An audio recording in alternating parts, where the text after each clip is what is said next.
I'm Professor Tony Diaz, el Librotraficante. This is Nuestra Palabra, Latinos having their say.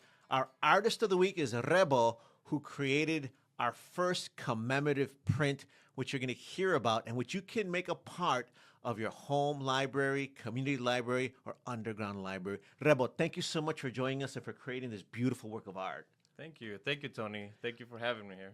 But first, I want people to understand your story, where you're coming from, because you weren't always from Houston, Texas, but now you call Houston home.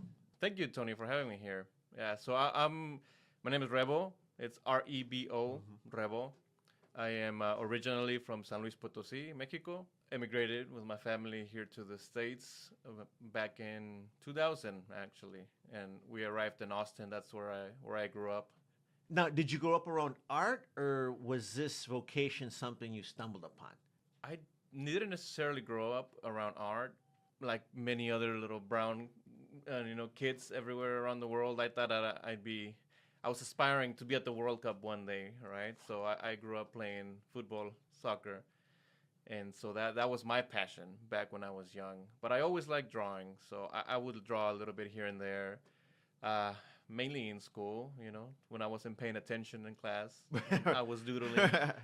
How good were you at football? I was okay. Oh, yeah? I was not bad. I was pretty good. I took it pretty seriously for a few years there, for sure. I was playing in Sunday leagues with adults since I was like 12. Oh, wow. Okay. And then I played club soccer. I was part of one of the bigger clubs here in Texas, so they were basically prepping us for college level and Olympic developments from those teams. Eventually, I kind of lost the passion for it. And so, leaving high school, I'm sitting there thinking, what do I need to, what do I got to do? And so I've always liked art. Like I said, I figured graphic design is something that can be helpful, right? Probably career opportunities. And so I enrolled in my graphic design course at the community college in Austin. But by chance, you sort of were going by your gut. Exactly. I had no idea what I was going to do. I was doing construction with my dad, and so I figured I got to do something, right? My very first professor that I met for graphic design was Sam Coronado, who became my really good friend and mentor, and he's the one that introduced me to the arts. That's thrilling because he's such a well-known visual artist, but it turns out he's also a great mentor. Tell us a little bit about that. He was an artist for a very long time, was around for the Chicano movement period, and did a lot of work throughout his career, and always speaking about that perspective from the Chicano Tejano perspective. He was one of the founders for the Mexicarte Museum in Austin. But I think more than anything, his role as a mentor and somebody that helped the community is what he's definitely, everybody remembers him by. He was such a generous person and like took a chance on me, like when I met him, I was 17, right out of high school.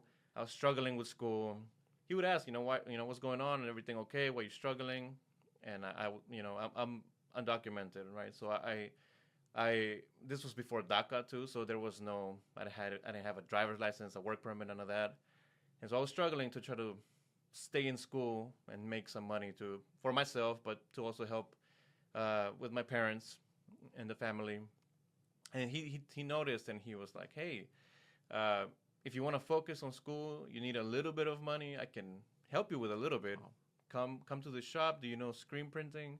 And I was like, I don't, but I can learn it. What was that? He was like, anyways, come to the shop. I have a studio where you can like mow the lawn. You can help us wash some of the equipment, give you a little bit of money so you can use it for school and stay focused. And so I took the bus. It took me like almost 2 hours. I woke up at 6 in the morning, which was ridiculous because it's only like less than 10 miles away probably. Anyways, I get there, and as soon as I walk into the studio space, I see the art all on the walls, all the gig poster, all the beautiful just art prints everywhere, and I just felt like that was it. Like, that's where I want to be. Wow, that's powerful, especially because here he is, a professional visual artist, but really going above and beyond, but in a way that has a lot of corazón, a lot of cañita for the community, and real help. Real help. Is that now part of your vision too? I like to make it. Yes, I like to make it part of our mission.